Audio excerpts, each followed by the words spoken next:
तो न्यू जो हमारा पार्ट है आज 2 है वो साइंटिस्ट से शुरू होगा और साइंटिस्ट के बारे में उसके आगे जितने भी सवाल आते हैं हम कवर करेंगे। तो क्वेश्चन नंबर 3 है, right the name and contribution of 4 Muslim scientist in physics. यानी कि साइंटिस्ट के बारे में हमें पढ़ना है जिन्होंने कंट्रीब्यूशन की है साइंस के अंदर, जो मुस्लिम साइंटिस्ट हैं। हमारे फर्स्ट हैं Abu Ali Hasan Ibnul Haitham 1965 to 1039 AD. अब एडी का क्या मतलब है, और तो इसके बारे में ये जान लें थोड़ा सा कि एडी और बीसी ये दो, ये जो दो है वो किस चीज को शो करते हैं, ये करते हैं हजरत ईसा अलैहिस्सलाम के दौर को। यानी कि एडी जो है आफ्टर डेथ है, जिसकी फुल फॉर्म है आफ्टर डेथ, और बीसी है बिफोर क्राइस्ट, यानी कि हजरत ईसा अलैहिस्सलाम से पहले का दौर, और एडी का मतलब है हजरत ईसा अलैहिस्सलाम के बाद का दौर। तो ये हजरत ईसा अलैहिस्सलाम के बाद का दौर है, जिसमें ये 1965 में पैदा हुए और 1039 एडी जो है इनकी विसाल का टाइम था। तो अब्बू अली हसन इब्नुल हैतम, इनका फर्स्ट पॉइंट है, he was a great scholar of physics, mathematics, engineering, astronomy and medicine. यानी वो तिबियात, रियाजी, इंजीनियरिंग और फल्कियात और तिब के एक अजीम स्कॉलर रहे। यानी कि फिजिक्स में, मैथमेटिक्स में, इंजीनियरिंग में, एस्ट्रोनॉमी यानी कि फल्कियात के बारे में जितनी भी स्टडी है उन्होंने हमें बताया कि क्या क्या है वहाँ पे। उसके अलावा मेडिकल साइंस में उनका बहुत बड़ा हाथ था। ठीक है, उसके बाद सेकंड पॉइंट है, he wrote his most important book on topic Kitabul Manazir on optics. यानी वो इल्म बसीरियत यानी कि आंखों के मुतालिक जितनी भी मालूमात थी उसके बारे में उनका बहुत अहम किरदार रहा है। उन्होंने हमें बहुत सपोर्ट किया। आज भी किताबुल मनाजिर उनकी मेडिकल साइंस में एक बहुत अहमियत की हामिल है और वह हमें इस हवाले से बहुत हेल्पफुल है। उसके बाद है, he describe the nature of light and defined the rays of light. यानी उन्होंने रोशनी की शुआएं क्या असर अंदाज होती हैं इंसान के ऊपर और किस तरह से वो सफ़र करती हैं, क्या उसके जो है अनासिर हैं, अहम अवामिल हैं रोशनी के बारे में जितनी भी मालूमात है जो डिस्क्राइब करने की उन्होंने कोशिश की है। He invented a pin hole camera, with this he obtained an imagine of sun eclipse. यानी कि इमेज ऑफ सन इक्लिप्स, यानी कि उन्होंने पिन होल कैमरा इजाद किया जो उस दौर की सबसे अहम तरीन इजाद थी। और फर्स्ट टाइम जो पहला जो कैमरा वर्ल्ड का इजाद हुआ पिन होल कैमरा ही हुआ है।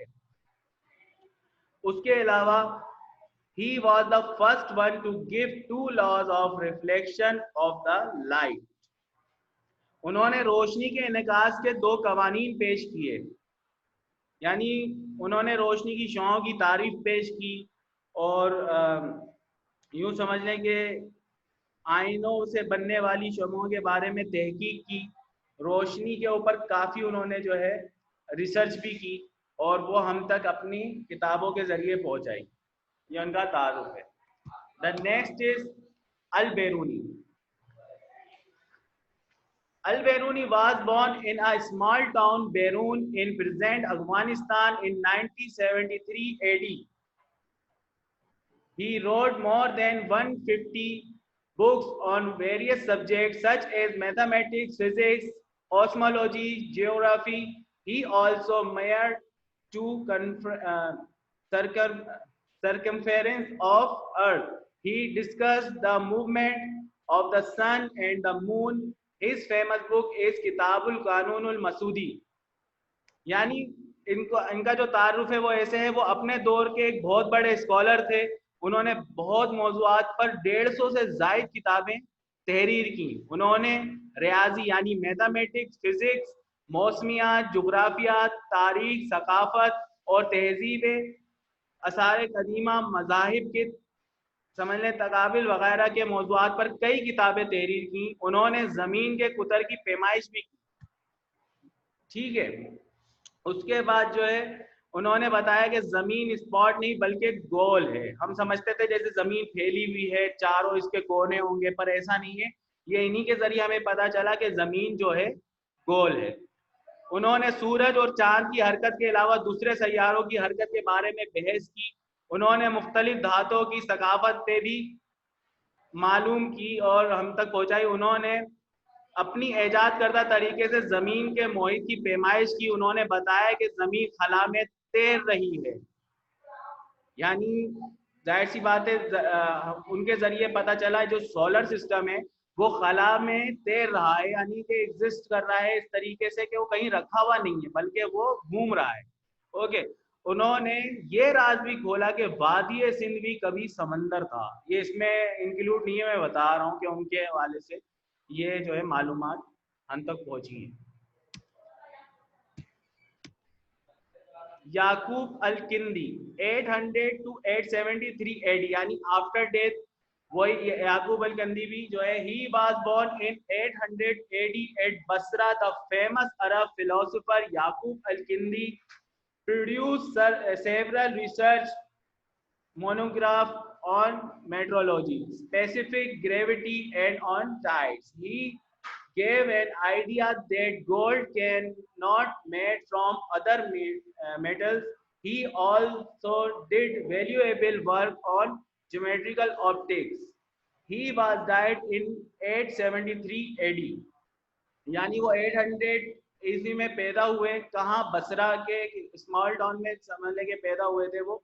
और यहाँ पर जो है 873 एडी में उनकी वफात हो गई थी।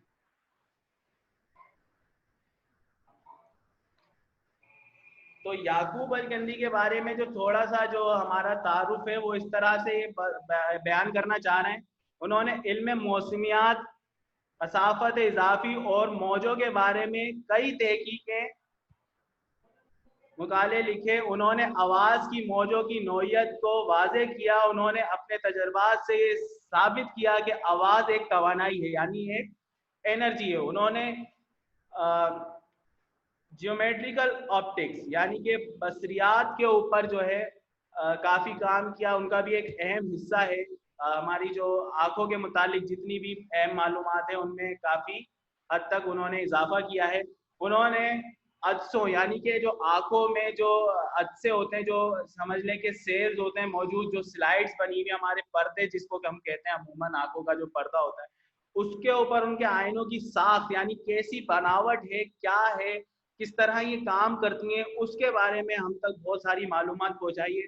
उन्होंने मौसीकी के सुरों की साइंसी बुनियाद पर वजाहत की और सुरों की फ्रीक्वेंसी यानी फ्रीक्वेंसी वो चीज़ होती है जो कम और ज़्यादा होती है, जिसकी वजह से हम अपने, जिस तरह आप अभी मेरी आवाज़ सुन रहे हैं, जिस तरह आप सॉन्ग सुनते हैं या कोई भी आवाज़ सुनते हैं मोबाइल के अंदर जब हम बात कर रहे होते हैं आपस में, तो फ्रीक्वेंसी के हवाले से बड़ा अहम किरदार होता है इस तमाम कम्युनिकेशन के अंदर। अगर फ्रीक्वेंसी ज़्यादा है तो वो जाहिर सी बात है कानों पे एक बुरा असर डालेगी, जिसकी वजह से कान हमारे जो पर्दा है वो बर्दाश्त कर भी सकता है और नहीं भी। और अगर बहुत ज़्यादा कम है तो उसकी जो रेडिएशन है वो भी कम होगी और उसके असरात भी हम पे जो है या तो हमें बिल्कुल नहीं सुनाई दिया जाएगा और ज़्यादा हो जाएगी तो वो हमारे लिए बहुत नुकसानदेह हो सकती है। ठीक है, तो उसकी सूरत में भी जाहिर करने का तरीका भी दरियाफ्त किया उन्होंने। इनकी शख्सियत पहलूदार शख्सियत है और उन्होंने साइंस के मुख्तलिफ मैदानों में काफ़ी काम किया और सीखने के मुख्तलिफ शोबों के हवाले से बात करी। अब है उसके बाद doctor Abdul Salam. Doctor Abdul Salam was born इन जंग इन 1926. He was awarded scholarship for higher studies in UK. He was the first Pakistani scientist who was awarded Nobel Prize in Physics in 1979 for his work on Grand Unification Theory (GUT). अब इनका तारुफ में ये बयान कर रहे हैं यहाँ पर, जो इनका पूरा पैराग्राफ यहाँ पर लिखा है। अच्छा, सबकी मैंने जो है साथ में पिक्स इंक्लूड किया, आप देख सकते हैं कि ये साइंटिस्ट कैसे थे। तो यहाँ पर है कि उन्होंने फितरत में पाई जाने वाली मुख्तलिफ कुव्वतों में शानदार तहकीक की। उन्होंने अपने आप को फिजिक्स से मुतालिक काम पर तहकीक से वाबस्ता कर दिया। उन्होंने इटली में फिजिक्स पर तहकीक के सिलसिले में एक तहकीक इदारा भी कायम किया। उनका सबसे बड़ा काम ग्रैंड यूनिफिकेशन नजरिया था, जिसको आमतौर पर GUT कहा जाता है। ओके, उन्होंने रियाजी के असूलों के मुताबिक नजरियाती काम किया और 3 कुव्वतों को एक वाहिद रियाजियात मसावात की सूरत में मुत्तहद कर दिया। यानी हम तक बहुत सारी मालूमात उन्होंने साइंस के हवाले से दी हैं। साइंस में एक अहम किरदार अदा किया है, जिसमें से ग्रैंड यूनिफिकेशन थ्योरी उनका सबसे बड़ा जो है काम था। वो वाहिद पाकिस्तानी साइंसदान है जिनको 1979 में फिजिक्स का नोबेल इनाम मिला। यानी वो फर्स्ट थे साइंटिस्ट जिनको नोबेल प्राइज से नवाजा गया है हमारे। उसके बाद जो है एक लड़की को भी मिला है हमारे यहाँ, वो सेकंड नंबर पे आती है, मलाला यूसुफजई। लेकिन जो अहम किरदार जो अपनी मेहनत की बेस पर जिनको मिला है वो डॉक्टर अब्दुल सलाम ही थे। उसके बाद है जी doctor Abdul Qadeer Khan. Just a second. So Dr. Abdul Qadir Khan, he was born 1st April 1936 at Bhopal in India. He obtained MSc Metallurgy degree from Holland. He was selected a research assistant in the same university. He obtained PhD degree from the University of Leuven, Belgium. He worked as an expert at Unico Planet in Holland as a joint venture of the government of Holland. यानी वो ये कहना चाह रहे हैं कि doctor Abdul Qadeer Khan उन्होंने Holland में यूरोमिन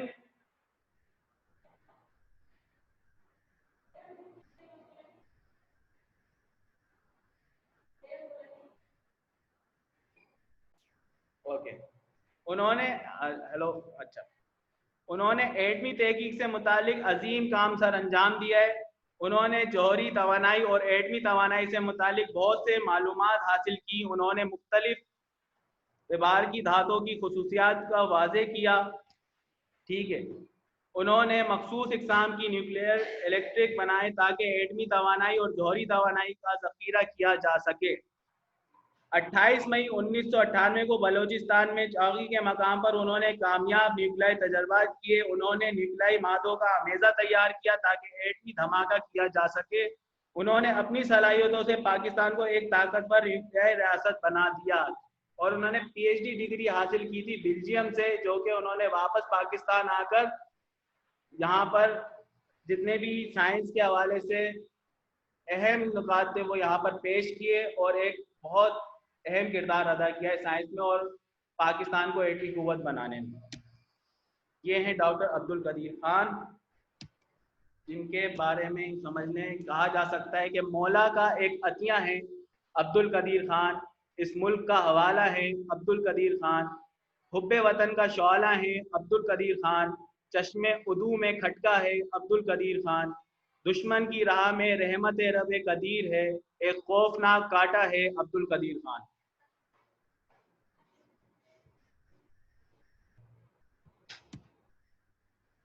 उसके बाद है importance of physics, electric power that we use in home industries, laser in widely used in medical science, metallurgy, astronomy and defense. Electric instrument use radio, TV, space exploration and communication etc. Nuclear energy is used in the large scale to produce electric power, microwave and many other innovations to their on their origin to some principle of physics, car, aeroplane and rockets etc. यानी simply हम इस तरह से इसको बयान कर सकते हैं कि हमारी ज़िंदगी में फिजिक्स का एक बहुत अहम किरदार है। जितनी भी हमें सहूलत है, यानी कि हमारे जो घर में चीज़ें जो चल रही हैं, जैसे हम रेडियो से मुस्तफ़ी हो रहे हैं, टीवी से काफ़ी मालूमात ले रहे हैं, कम्युनिकेशन हम एक दूसरे से फ़ोन के ज़रिए, मोबाइल के ज़रिए, लैपटॉप में इंटरनेट के ज़रिए आज हम लोग कनेक्शन अपना कर लेते हैं जल्द से जल्द। उसके अलावा जो बड़े से बड़ा सफ़र है हमारा, सालों का महीनों में, महीनों का हफ्तों में, हफ्तों का दिनों में हो जाता है। तो ये सब किसकी बदौलत है? मुख्तलिफ चीज़ों की बदौलत है, जो कि फिज़िक्स के अंदर बहुत अहम किरदार रखती है इस चीज़ों में, इजादात की हैं जो साइंसदानों ने।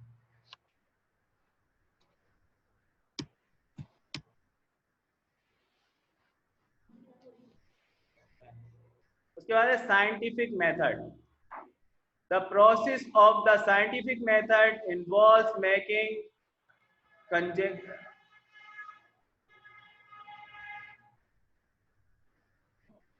conjectures, hypotheses, deriving prediction from them as logical consequence.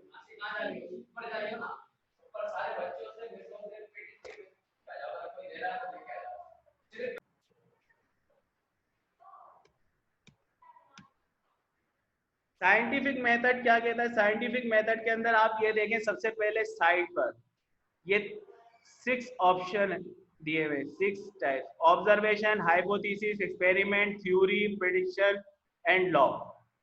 और यहाँ पर एक चार्ट है जिसमें रिसर्च शो किया हुआ है, जबकि ऑब्जर्वेशन और रिसर्च तकरीबन सेम ही चीज है, लेकिन यहाँ पर हमारे पास जो है रिसर्च नहीं है, बल्कि यहाँ पर प्रेडिक्शन दी हुई है।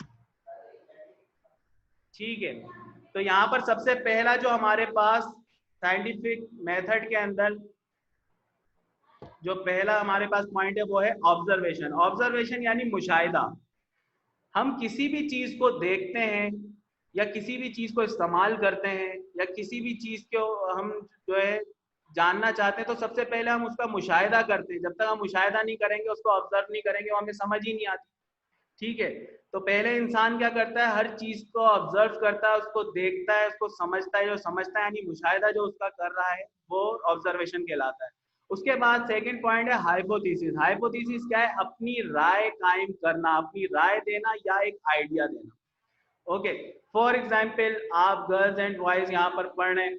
अगर गर्ल्स ये समझती हैं कि वो बॉयज से ज्यादा बेहतर और अच्छी हैं हर एक काम में, तो ये गर्ल्स का अपना एक हाइपोथेसिस है। और बॉयज ये समझते हैं कि गर्ल्स से ज्यादा बेहतर है और बहुत अच्छे हैं, तो वो उनका हाइपोथेसिस है।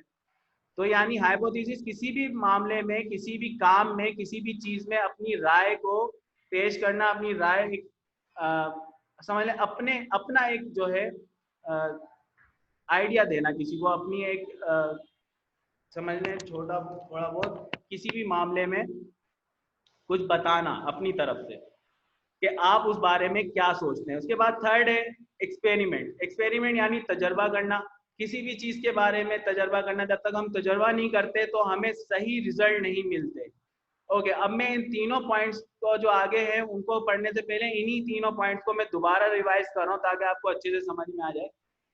ऑब्जर्वेशन क्या है? ऑब्जर्वेशन जो है मुशाहिदा करना है किसी भी। अब फिजिक्स के अंदर हम किसी भी चीज का तजर्बा करते हैं, या कोई चीज ले लेते हैं, कोई ऑब्जेक्ट ले लेते हैं किसी भी किस्म का, या वर्नियर क्लीपर है, स्क्रू गेज है, या आप समझ लें घर में किसी भी चीज का मुशाहिदा कर रहे हैं। तो आपके पास एक चीज है, जस्ट लाइक लैपटॉप ले लें। आपके पास एक लैपटॉप है, आपने देखा बहुत अच्छा है, किसी भी कंपनी का हो सकता है वो। ठीक है, उसके बाद जो है आपने एक राय कायम कर ली उसके लिए कि भाई इस कंपनी का जो है ये बहुत अच्छा लैपटॉप है, इसके अलावा जो लैपटॉप है वो इतने अच्छे नहीं है। ये एक आपकी राय है। अब आपने एक्सपेरिमेंट किया। एक्सपेरिमेंट क्या किया कि आपने अपना जो है लैपटॉप, जो इसको आप समझ रहे थे कि इससे बेहतर और कोई लैपटॉप नहीं है, वो यूज करना शुरू किया। अब वो यूज करना शुरू किया तो आपका जो है वो हाइपोथेसिस इस बात पर डिपेंड करता है कि एक्सपेरिमेंट आपको क्या रिजल्ट प्रोवाइड कर रहा है।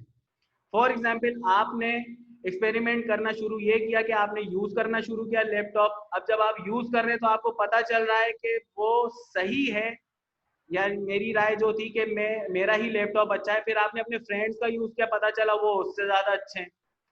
तो यहाँ पर हाइपोथेसिस जो है आपका डगमगा गया, वो आप जो है कंफ्यूज हो गए कि एक्सपेरिमेंट तो कुछ और रिजल्ट दे रहा है। तो यहाँ हाइपोथेसिस जो है हमारा सही भी हो सकता है और गलत भी हो सकता है। यानी किसी भी चीज के बारे में राय कायम करना वो सही भी हो सकती है और गलत। यानी हम किसी शख्स के बारे में सोच रहे हैं ये गलत शख्स है, तो जरूरी तो नहीं है वो गलत ही हो, वो सही भी हो सकता है।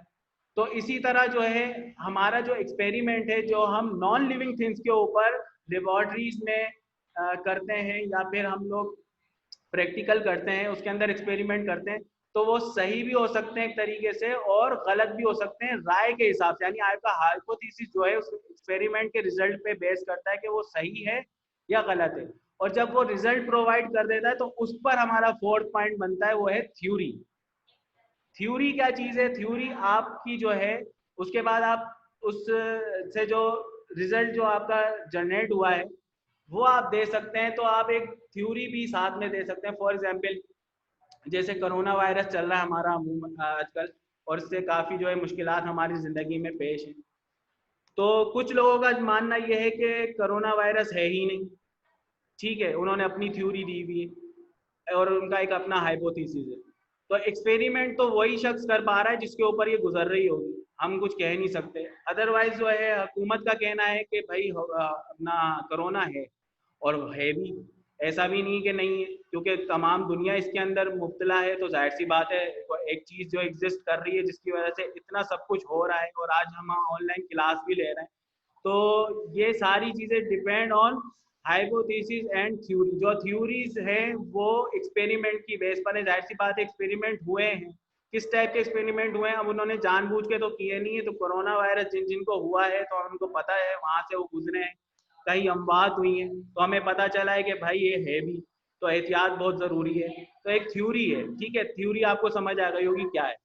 उसके बाद है प्रिडिक्शन। प्रिडिक्शन यानी कि पेशन गोई करना, अपने समझ लें कि यूँ समझ लें कि एक जैसे कोरोना वायरस की मिसाल ले लें कि ये जो है आने वाले चंद महीनों में ख़त्म हो जाएगा, ये मैंने एक प्रिडिक्शन कर दी, ठीक है, यानी पहले से ही पेशन गोई कर दी है मैंने कि ये आने वाले दौर में जो है, और सॉरी आने वाले महीनों में जो है ख़त्म हो जाएगा। अल्लाह ना करे बिल फर्ज ये ख़त्म ही नहीं होता, पूरा साल चलता है, आने वाला साल भी कवर कर लेता है, तो हम क्या कर सकते हैं, हमारी प्रेडिक्शन गलत साबित हो जाएगी।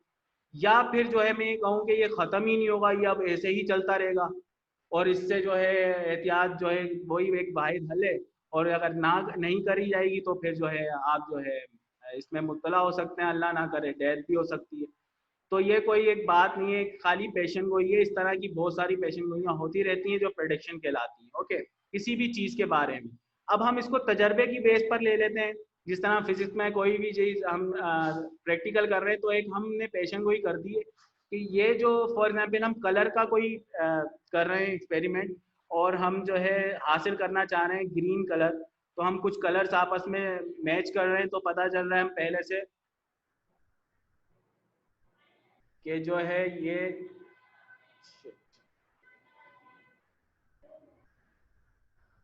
ग्रीन कलर हमें चाहिए पर वो आ रेड रहा है, तो जो प्रेडिक्शन थी वो गलत साबित हुई। उसके बाद पॉइंट है लॉ, ठीक है। लॉ क्या है हमारा? कानून। कानून क्या कहता है? कानून साइंसी तरीके कार का छठा मरहला होता है जो साइंसी मुताले में एक अहम किरदार अदा करता है, और इसके मुताबिक किसी मखसूस मखसूस तिब्बी मुजाहिर से मुतालिक हकायक दुनिया में किसी भी जगह हासिल किए जा सकते हैं। कानून दर हकीकत एक ऐसा बयान होता है जो कुदरत के किसी रवैये को माजी के मुशाहिदात तजुर्बात की रोशनी में वाजे करता है।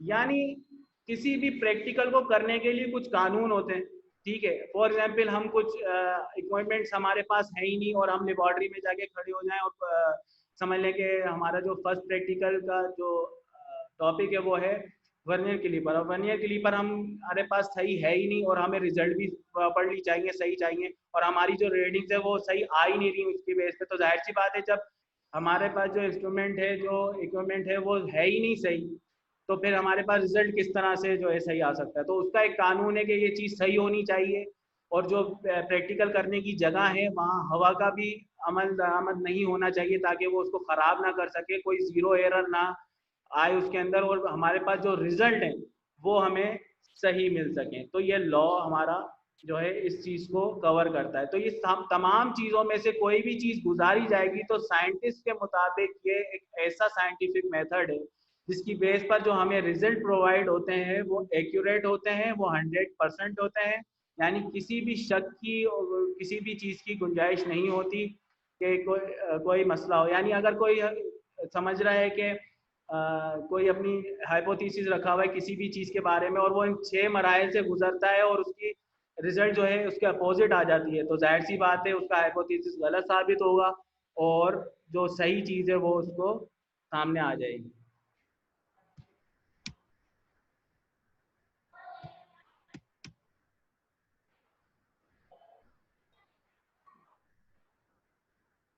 उसके बाद है सिग्निफिकेंट फिगर्स।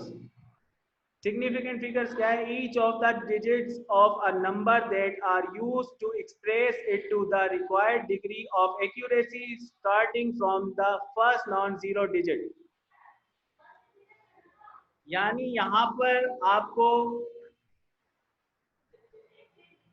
एक नंबर शो हो रहे हैं, यहाँ पर देखें, ये जैसे नंबर है 0.0050830। इसको अब मैं थोड़ा सा डिफाइन करता हूँ अपने तरीके से।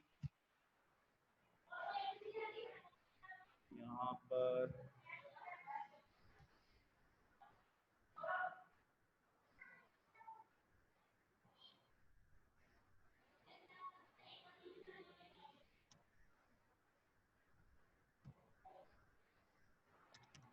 यहाँ मैंने एक वैल्यू जो है वो राइट डाउन की है 66.76। अब जो ये 66 है, 0.76 है, तो 66 जो पॉइंट से पहले आ रहा है वो एक्यूरेट वैल्यू है हमारी, और जो 7 को लेके कवर कर रही है पॉइंट के बाद वो क्या है? सिग्निफिकेंट फिगर है। यानी एक सेकंड,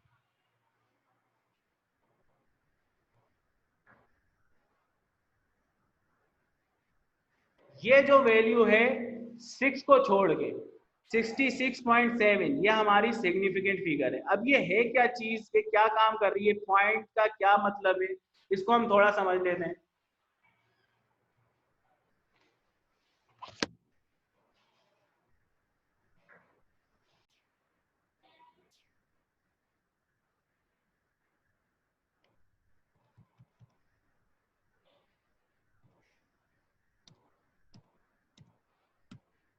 अब यहाँ पर मैंने एक और वैल्यू लिखा है मैंने 0.00005007 जैसे मैंने ऊपर बताया 66 एक एक्यूरेट वैल्यू है, 0.7 के बाद 76 आ रहा है, सॉरी, पॉइंट के बाद जो 76 का 6 है उसको छोड़कर 0.7 तक सिग्निफिकेंट जो है हमारी वैल्यू कहलाएगी। अब ये है क्या? 0.0005007 जो है,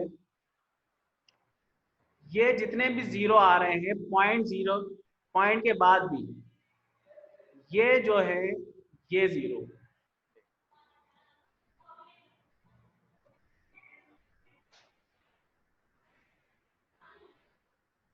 इनका कोई मतलब नहीं है।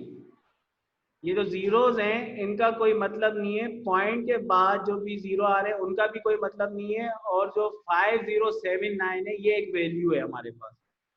जो ये 0.000 ये स्पेस जो है कंज्यूम कर रहे हैं, हमारा स्पेस जो है वो जो है ना, मतलब कि यूं समझ लें हमारे पास डेट है 02072023। हम डेट कुछ इस तरह लिखते हैं, ओके। तो ये जो 2 से पहले जीरो आ रहा है और 7 से पहले जो जीरो आ रहा है इसकी कोई इंपॉर्टेंस नहीं है, ये कोई अहमियत नहीं रखता। लेकिन ये क्या है, स्पेस कंज्यूमिंग के लिए एक समझ लें, जब यहाँ पर 10 लिखा जाएगा तो 10 जीरो की जगह 1 आ जाएगा और 2 की जगह 0 आ जाएगा। तो ये एक पर्पज है डिजाइन के लिए, उसके अलावा इसका कोई अहम हिस्सा नहीं है, ठीक है। अगर वही जीरो हम 1 के बाद लगाते हैं तो ये 10 बन जाता है, वही जीरो हम 2 दफा लगाते हैं 100 बन जाएगा, या वही जीरो हम यहाँ पर 3 टाइम लगाते हैं तो 2000 बन जाएगा। यानी जीरो की जो इंपॉर्टेंस है वो पहले नहीं आती, वो बाद में आती। उसके बाद यहाँ कुछ वैल्यू लिखता हूँ मैं दोबारा से 76 765.0000 सॉरी 00000। अब यहाँ पर 765 जो है वो एक्यूरेट वैल्यू है हमारी। पॉइंट के बाद जो जीरो आ रहे हैं वो मे बी वैल्यू हो भी सकते हैं, मे बी नॉट भी हो सकते हैं, यानी कि वो सिग्निफिकेंट फिगर कहला भी सकते हैं, सिग्निफिकेंट फिगर नहीं भी कहला सकते, क्योंकि मैंने बताया जीरो पॉइंट के बाद आ रहे हैं तो इनकी इतनी खास वैल्यू नहीं है। लेकिन ये जो फर्स्ट जीरो है ये वाला, तो ये मिलकर सिग्निफिकेंट फिगर को कवर करता है। लेकिन यहाँ पर हम जीरो की बेस पर, अगर कोई यहाँ पर 4 होता, 9 होता, 6 होता, इवन 1 होता, तो ये एक्यूरेट वैल्यू के साथ मिलकर सिग्निफिकेंट फिगर बनाता। लेकिन यहाँ पर सिर्फ जीरो है, तो ये हो भी सकती है सिग्निफिकेंट फिगर और नहीं भी हो सकती। इसको और अच्छे से समझने के लिए कुछ इस तरह से कर लें।